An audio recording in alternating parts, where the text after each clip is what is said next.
ഓസ്ട്രിയയിൽ നിന്ന് 25,000 വർഷം പഴക്കമുള്ള മാമത്തുകളുടെ ശേഷിപ്പുകൾ കണ്ടെത്തി. ആനകളുടെ ഇനത്തിൽപ്പെട്ടവയാണ് മാമത്തുകൾ. ഓസ്ട്രിയൻ അക്കാദമി ഓഫ് സയൻസിലെ ഗവേഷകരാണ് ഈ കണ്ടെത്തലിനു പിന്നിൽ.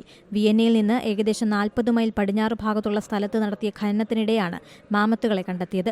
5 മാമത്തുകളെ കണ്ടെടുത്തു. നൂറ്റാണ്ടുകൾക്ക് മുൻപ് പുരാതന മനുഷ്യർ വേട്ടയാടി കശാപ്പ് ചെയ്തതായിരിക്കാമെന്നാണ് നിഗമനം. ഓസ്ട്രിയയിലെ സെന്റ് പോൾട്ടിന് വടക്കുകിഴക്കായാണ് ഈ മേഖല സ്ഥിതി ചെയ്യുന്നത്. പണ്ട് ആദിമ മനുഷ്യരുടെ വേട്ടനിലമായിരുന്നു ഈ മേഖല. മാമത്തുകളുടെ കൊമ്പുകൾ, അസ്ഥികൾ തുടങ്ങിയവയാണ് കണ്ടെത്തിയത്. ഏകദേശം 49 അടി അകലെ 2 വ്യത്യസ്ത മേഖലകളിലായി കൂട്ടമായാണ് കാണപ്പെട്ടത്. അവയിൽ പലതിലും മനുഷ്യ ഉപകരണങ്ങളിൽ നിന്നുള്ള പാടുകളും കാണപ്പെട്ടു. രണ്ടാമത്തെ മേഖലയിൽ നിന്ന് 3 വ്യത്യസ്ത മാമത്തുകളുടെ അവശിഷ്ടങ്ങളാണ് സംഘം കുഴിച്ചെടുത്തത്. 13 അടി വരെ പൊക്കവും 8000 കിലോ ഭാരവും വലിയ കൊമ്പുകളും തുമ്പിക്കൈകളുമുള്ള ഇവർ 11,700 വർഷങ്ങൾക്ക് മുൻപ് ജീവിച്ചിരുന്നതായാണ് കരുതുന്നത്.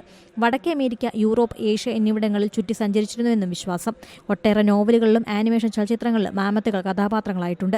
ഏഷ്യൻ ആനകൾക്കും മാമത്തുകൾക്കും ഒരേ മുൻഗാമിയാണ് ഉണ്ടായിരുന്നത്.